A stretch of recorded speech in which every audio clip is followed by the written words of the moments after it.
Quero muito ler uma passagem com vocês que está na minha cabeça o dia todo. Eu não consigo pensar em outra coisa. E nessa noite silenciosa, para quem não sabe, eu moro em cima, o meu apartamento é em cima de um karaokê. Então normalmente aqui tá com muito barulho, muito som. E hoje a noite está tranquilo. Inclusive é um dos motivos de normalmente eu gravar de manhã.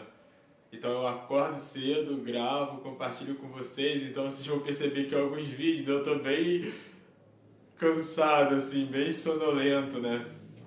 Porque vai ficando mais tarde e... Bom, esse horário, por outro lado, tem muita moto, né? Porque o pessoal tá trabalhando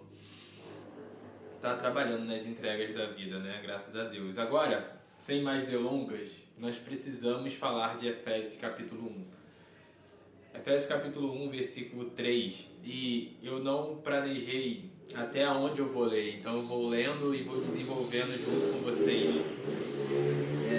Isso vai ser muito poderoso. Isso vai ser muito poderoso. Não se distraia, por mais que passe moto aqui, por mais que eu pareça repetitivo, eu quero sim ser repetitivo para isso entrar no nosso coração, nas nossas entranhas e a gente entender isso de uma vez por todas e continuar tendo revelações cada vez mais profundas dentro disso. Então, a gente precisa entender certas coisas logo, principalmente as coisas terrenas, para a gente poder partir para as coisas celestiais. Então, versículo 3 de Efésios capítulo 1 diz assim: Bendito seja o Deus e Pai do nosso Senhor Jesus Cristo, que nos abençoou com todas as bênçãos espirituais nas regiões celestiais em Cristo Jesus. Cara, Paulo já começa dizendo que o livro de Efésios ele vai falar de coisas espirituais das regiões celestiais. Então, ele já está colocando o livro de Efésios tirando de um nível terreno e estabelecendo aonde ele vai falar, de que coisas ele vai falar. Então Paulo ele vai passar os 6 capítulos de Efésios falando de coisas espirituais, de níveis, sabe? Coisas terrenas já se passaram, agora vamos engrossar o caldo.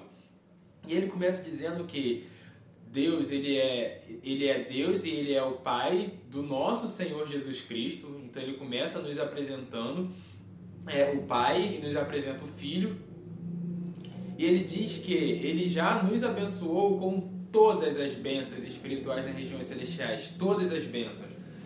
No vídeo anterior, se eu não me engano, provavelmente no vídeo anterior eu estava falando com vocês sobre Deus nos abençoar, sobre ter sonhos, sobre viver os propósitos de Deus, sobre realizar os seus sonhos em Cristo Jesus. Mas acontece que Paulo está dizendo que todas as bênçãos. O que são todas essas bênçãos celestiais? A primeira coisa são os frutos do Espírito. Os frutos do Espírito é uma bênção, são bênçãos celestiais. Ter fé é uma bênção celestial. Ter bondade, ter temperança, ter alegria. A alegria é uma bênção espiritual que o Senhor já derramou sobre a nossa vida. Então, apesar de ser uma bênção espiritual, também é o que? É um fruto, é algo que você precisa cultivar, é algo que você precisa regar, é algo que você precisa cuidar na sua vida para que aquilo venha crescer cada vez mais e gere frutos de alegria. Porque se você for uma pessoa que não cultiva a alegria na sua vida, você vai estar fadada a viver uma vida triste, uma vida onde a tristeza te leva para o remorso, onde a tristeza te leva para a solidão, ao invés da tristeza gerada em Cristo Jesus te levar para o arrependimento. Então, a alegria é algo que a gente precisa cultivar, em nome de Jesus. A gente precisa cultivar a alegria. A gente precisa correr atrás dela e alimentar. E eu falo correr atrás não no sentido de se esforçar. Por quê? Porque já foi derramado, já é nosso. Nas regiões celestiais, a alegria já foi dada a nós. Outra coisa é a fé. Você ter fé, nós já fomos abençoados com fé. Então, o fato de você ter fé não significa que você não vai passar por momentos difíceis, por momentos complicados, nem que você não vai ter abundância. Significa que você vai passar por todas as coisas da sua vida, seja elas boas ou difíceis, ou ruins, fáceis ou complicadas, Você vai passar por tudo isso crendo que a sua fé, a sua esperança, o seu amor, o seu vigor, os seus olhos estão em Cristo. Porque se você passa por coisas boas na sua vida e você deixa de olhar a Cristo, você está errando. Se você passa por coisas difíceis na sua vida e nas situações difíceis você para de olhar para Cristo, você também está errando. Tem um louvor que fala, né, em meio a trevas e dor, quem se lembrará do nome forte do Senhor? Então, a gente precisa olhar para o Senhor tanto na abundância quanto na escassez, no muito e no pouco. Comendo muito ou comendo pouco, tendo um salário maravilhoso ou não tendo nada, porque a nossa provisão, a nossa fé está em Deus. Então a fé é uma bênção que o Senhor já derramou sobre a nossa vida. Outra bênção que o Senhor derramou sobre a nossa vida é a paciência, a sabedoria. São coisas que o Senhor já estabeleceu sobre a nossa vida. Outra coisa que é uma bênção espiritual que já é nosso é a nossa filiação, a nossa paternidade. O Senhor já nos chamou como filho, nós já somos filhos de Deus, nós já somos herdeiros de Deus através de Cristo Jesus. Então são bênçãos, existem bênçãos espirituais que já estão sobre nós. E a gente só precisa acessar elas e viver nelas, porque se o Senhor derrama alegria, derrama filiação e você continua vivendo como um órfão, triste, jogado, largado, você vai estar fadado a viver as consequências disso. E quando Deus não quer isso, Deus quer que você se alegre, Deus quer que não significa que você não vai ter momentos de tristeza. Acontece que quando um filho está triste, ele corre para os braços do pai. E normalmente o pai ele é muito maior do que o motivo da tristeza. Então a gente se alegra, a gente busca reforço, consolo no pai. Eleva os meus olhos para o monte, onde vem o meu socorro? De onde virá o meu socorro? O meu socorro vem de Deus que fez o céu e fez a terra. E ele já derramou sobre nós todas as bênçãos. Agora vamos continuar aqui. Que nos abençoou com todas as bênçãos espirituais nas regiões celestiais em Cristo. Porque Deus nos escolheu nele antes da criação do mundo para sermos santos e irrepreensíveis em sua presença. Ou seja, todas essas bênçãos o Senhor já estabeleceu, o Senhor já nos chamou antes da fundação do mundo. Então, às vezes, a gente acha que a gente precisa fazer muito, a gente precisa produzir muito, a gente precisa criar muito conteúdo, a gente precisa estar em todas as escalas do culto, porque se a gente não estiver em todas as escalas do culto, se a gente não estiver em todos os cultos da semana, o Senhor vai ficar triste conosco e a gente vai deixar de ser abençoado e a gente acaba fazendo essas coisas para, de alguma forma, se tornar alguém bem quisto por Deus. Como se a gente precisasse fazer isso. E por que a gente faz isso? Isso é uma ótima pergunta. Por que a gente vai para a igreja? Eu quero que você me responda isso, responda aqui nos comentários. Por que você vai para a igreja? Por que você ora? Por que você jejua? Por que você canta hinos? Por que você lê a Bíblia? Por que você lê a Bíblia? Para que você faz essas coisas? Você iria morrer se você não fizesse essas coisas? Por que você faz isso? É uma pergunta que eu vou deixar aqui no ar. Então, porque Deus nos escolheu antes da criação do mundo para sermos santos e irrepreensíveis em sua presença, em amor. Isso é muito importante. Em amor nos predestinou para sermos adotados como filhos por meio de Cristo Jesus, conforme o bom propósito da sua vontade. Ou seja, Deus ele não nos chamou porque nós oramos 7 horas por dia, porque nós já lemos a Bíblia 10 vezes, 20 vezes na vida, porque nós doamos as coisas. Deus ele não chamou por ele, nos chamou em amor, em um lugar de amor. O Senhor, é claro que muitas pessoas se aproximam de Jesus por medo de ir para o inferno, muitas pessoas se aproximam de Jesus em busca de um milagre, muitas pessoas se aproximam de Jesus por medo da morte. Às vezes você sai de uma vida escura, né? Do movimento e para você não morrer você procura Jesus. Existem milhares de formas que as pessoas usam para se aproximar de Jesus. Mas qual é a principal forma que Jesus usa para nos atrair? O amor dele. Ele nos chamou, Ele nos escolheu, Ele nos predestinou em amor. Eu não estou falando aqui de predestinação, de calvinismo, eu não estou falando de armínio, eu não estou falando dessas coisas, eu estou falando que Deus te chamou em amor. Deus, Ele não vai colocar uma doença em você para você se aproximar dele. Deus, Ele não vai fazer o seu filho ser atropelado para aumentar a sua fé e você se aproximar dele. Ele não está carente. Deus, Ele não está carente. Deus, Ele não vai fazer uma catástrofe acontecer para fazer as coisas, os sonhos e os projetos dele acontecer na sua vida porque você é rebelde. Deus não vai te escotear porque você é rebelde. Deus, Ele não vai te torturar. Você pode passar por momentos de dor, sim. Você pode passar por momentos de decepções, sim. Você pode passar por momentos de escassez, sim. E Deus, Ele pode estar nesse momento de escassez, pode ser da vontade dEle? Pode ser, sim. Mas o intuito dEle, quando você passa por essas adversidades, é te amadurecer.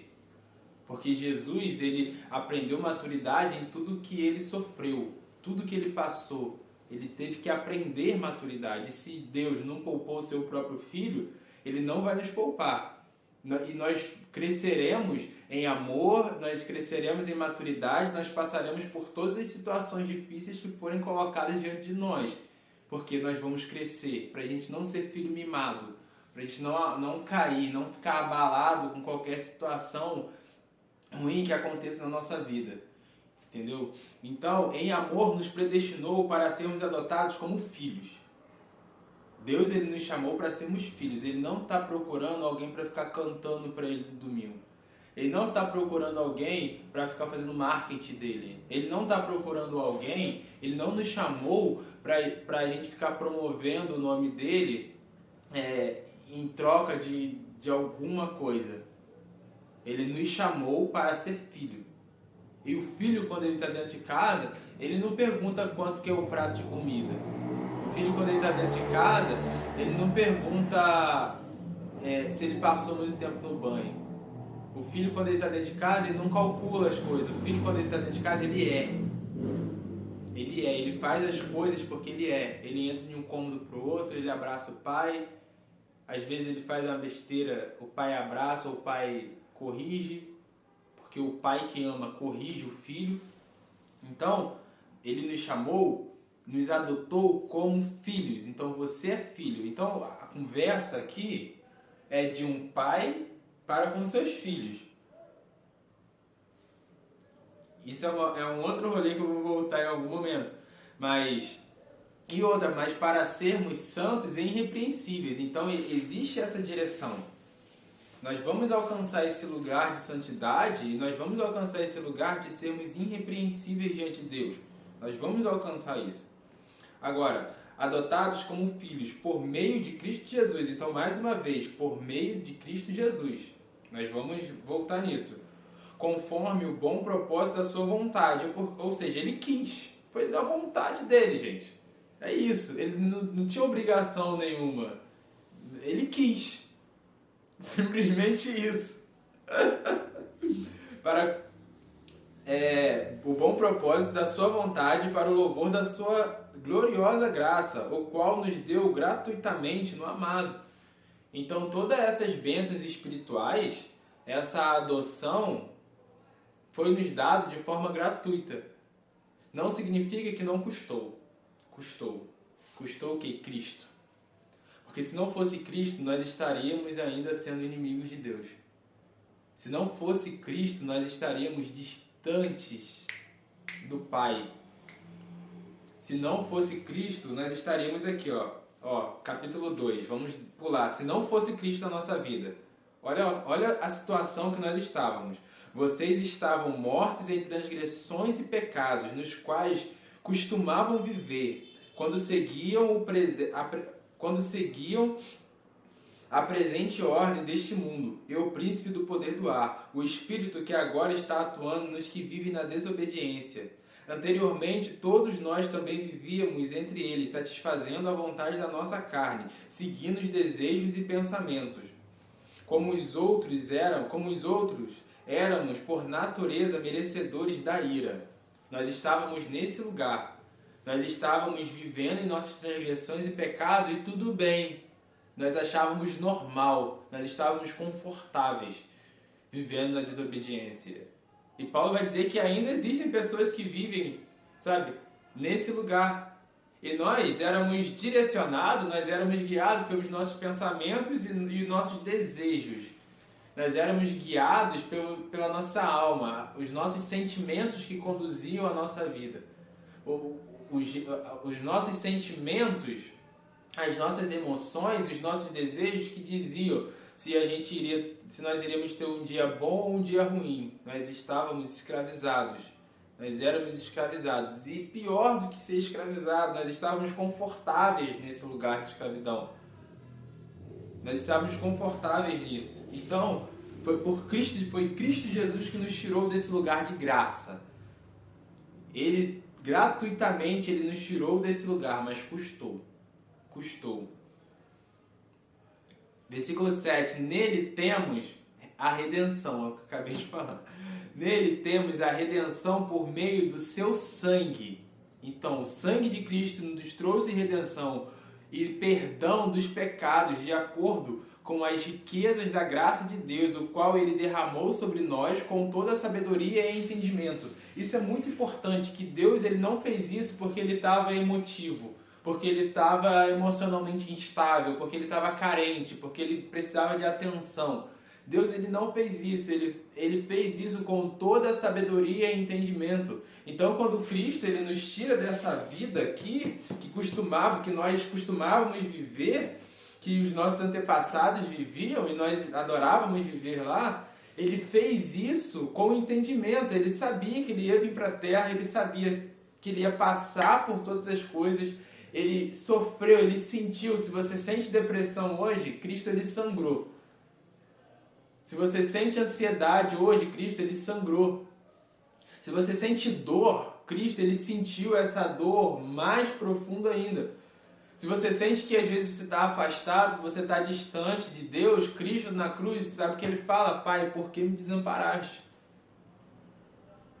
Acontece que Jesus Ele não tinha culpa de nada, mas Ele assumiu tudo. Ele assumiu tudo. Ele assumiu tudo. E Ele está nos ensinando que muitas das vezes nós vamos lidar com pessoas, nós vamos lidar com situações que às vezes a culpa não é nossa. Quem arrumou o problema não foi eu, não foi você. Quem bagunçou tudo não foi você, mas é você que vai arrumar. É você que vai restaurar. É em Cristo Jesus. É você que vai consertar. É você que vai ir nas pessoas que te feriram. Mesmo que você não tenha ferido ninguém, é você que vai. Então, você não vai porque você está emotivo, porque você está chorando. Você não vai porque você está confuso. Você vai com toda a sabedoria e entendimento. Daniel, quando o chefe da guarda de Nabucodonosor chega lá e fala que vai matar todo mundo, diz que Daniel vai diante dele com sabedoria e discernimento, com mansidão. E pergunta: o que está acontecendo? Então, Deus Ele fez isso com sabedoria e entendimento. Sabedoria e entendimento. Versículo 9. E nos revelou o mistério da sua vontade de acordo com o seu bom propósito, que Ele estabeleceu na plenitude dos tempos.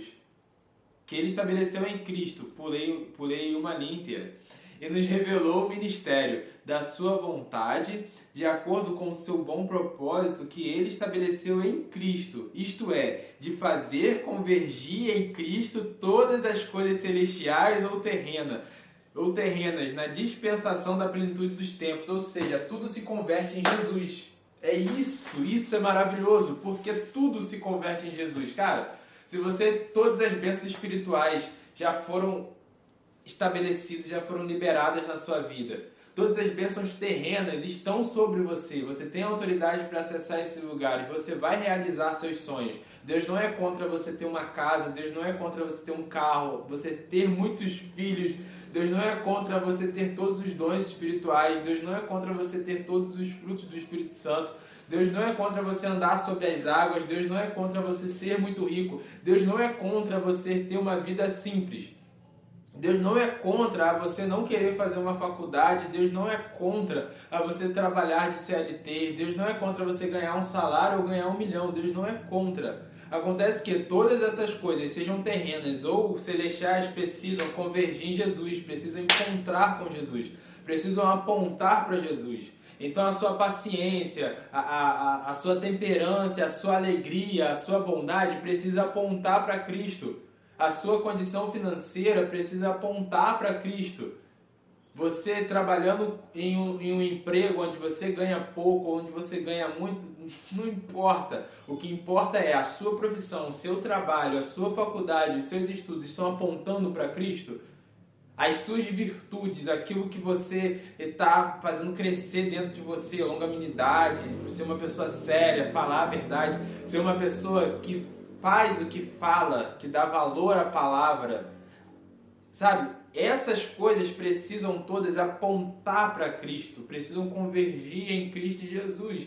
Então, às vezes, a gente vive uma guerra querendo saber, será que eu estou no centro da vontade de Deus? Será que eu estou vivendo os propósitos de Deus para a minha vida? Será que o Senhor quer que eu faça medicina? Será que o Senhor quer que eu faça psicologia? Será que o Senhor quer que eu faça música? Será que o Senhor quer que eu venda bala no sinal? Será que o Senhor quer que eu viva de missão? Será que o Senhor quer que eu financie missões? Cara, a sua vida está apontando o que você faz no mundo espiritual, nas regiões celestiais, o que você tem vivido na terra, estão apontando para Cristo? Estão convergindo em Cristo Jesus? Se sim, cara, seja feliz e vai. O que você faz, a sua vida está cooperando para o plano de Cristo na terra, para aquilo que Deus está fazendo na terra? Será que eu vou ser pastor? Será que eu vou ser missionário? Cara, o que Deus está fazendo na terra hoje? O que está acontecendo no mundo espiritual? Essas coisas, você tem clareza sobre isso? E a partir dessas coisas, cara, Deus está precisando de um pastor. Vou virar pastor. Cara, Deus está precisando de pai. E deixa eu responder a sua pergunta. Deus está precisando de pais, Deus está precisando de mães, Deus está precisando de irmãos. Deus ele quer família. É isso. É isso que Deus quer. Então, se a sua vida não está direcionando para você construir uma família, cara, você precisa repensar. E apontar. Então, tudo isso, a sua família, o seu estilo de vida, as horas que você passa no Instagram, as horas que você passa na televisão, as horas que você passa trabalhando, as horas que você passa estudando, estão apontando para Cristo? O seu trabalho, onde você trabalha, onde você está fazendo estágio, aponta para Cristo?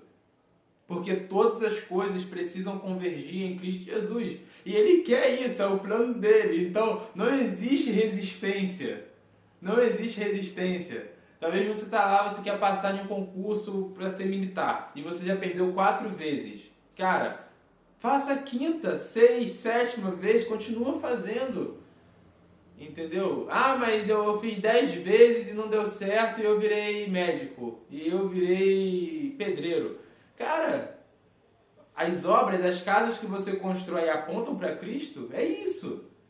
Mas eu queria muito ter sido um militar. Cara, não viva na frustração. Não viva na frustração. Viva uma vida que aponte para Cristo. Eu não sei se a gente vai conseguir seguir. Vamos lá. E nos revelou o mistério da sua vontade, de acordo com o seu bom propósito que ele estabeleceu em Cristo. Isso é, de fazer convergir em Cristo todas as coisas, celestiais ou terrenas, na dispensação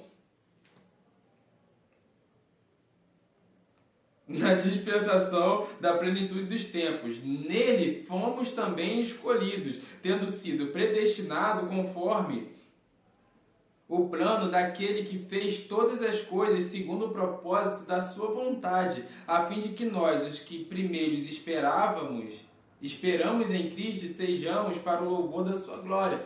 Ou seja, nós estávamos no plano de Cristo, nós estávamos no plano de Deus para o louvor de sua glória. Para quê? Para o louvor da glória dele. E nós vamos abrir um pouco mais isso em um outro vídeo. Para o louvor de sua glória. Agora, versículo 13. Quando vocês ouvirem e crerem na palavra da verdade, ou seja, o vídeo que eu estava falando sobre a palavra, sobre semente, e o seu coração ser uma terra boa, você não está distraído com seu coração não é como uma estrada onde tudo é passageiro. Seu coração não é um coração cheio de pedra, onde as suas opiniões, as suas verdades são mais fortes do que a verdade de Cristo. Então as suas convicções, aquilo que você acredita, já estabeleceu, é maior do que a verdade de Cristo. E seu coração é duro, é cheio de pedregulho. Ou quando o seu coração, quando o seu coração deixa de ser um coração cheio de espinho, onde as amarguras da vida, onde as situações da vida te deixam mal ao ponto de sufocarem as verdades de Cristo na sua vida. Então, quando você já lidou com essas coisas, espinhos, pedras, e agora o seu coração é uma terra boa em Cristo Jesus, Ele vai te ajudar, Ele vai tirar essas pedras, Ele vai te ajudar com os espinhos, mas você precisa colocar a mão ali. Você precisa tocar nas suas feridas e tirar essas pedras e tirar esses espinhos. Agora, quando vocês ouvirem e crerem na palavra da verdade, agora, terra boa, o evangelho que os salvou, vocês foram selados. Quando vocês ouviram e creram na palavra da verdade, no evangelho que te salvou, vocês foram selados em Cristo Jesus com o Espírito Santo da promessa. No início ele nos apresenta o Pai e o Filho, faltava quem? O Espírito Santo. E está aqui, ó. Que é a garantia da nossa herança até a redenção daqueles que pertencem a Deus para o louvor de sua glória. Poderíamos regravar o vídeo só falando sobre o versículo 13, mas quando vocês ouviram,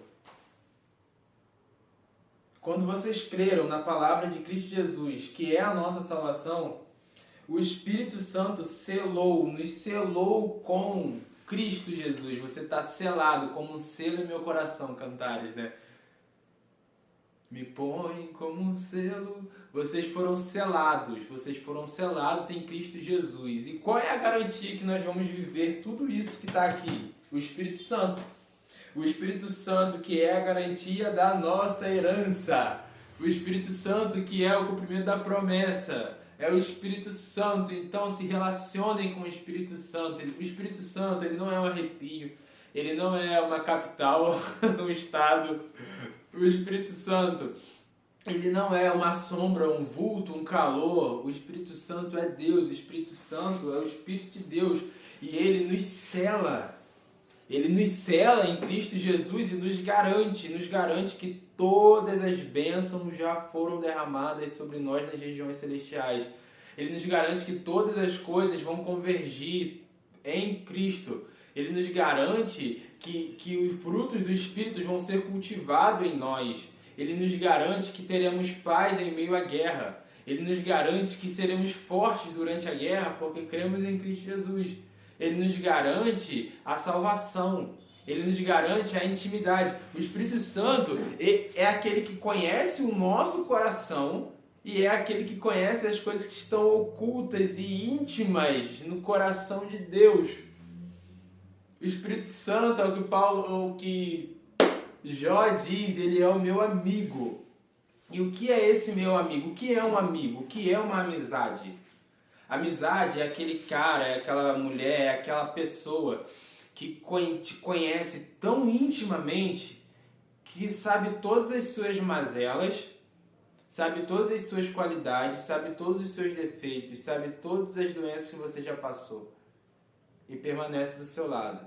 É aquela pessoa que quando te vê machucada, ela não enfia o dedo na ferida. Ela vai lá e sara a sua ferida. Ela permanece do seu lado. E amigo é aquele que evita falar algo porque sabe que se falar aquilo vai te magoar. Se falar aquilo vai te machucar. Amigo é aquele que aponta, que diz o que você está fazendo de certo ou de errado, mesmo que custe a amizade. Mas ele jamais vai deixar você permanecer no erro.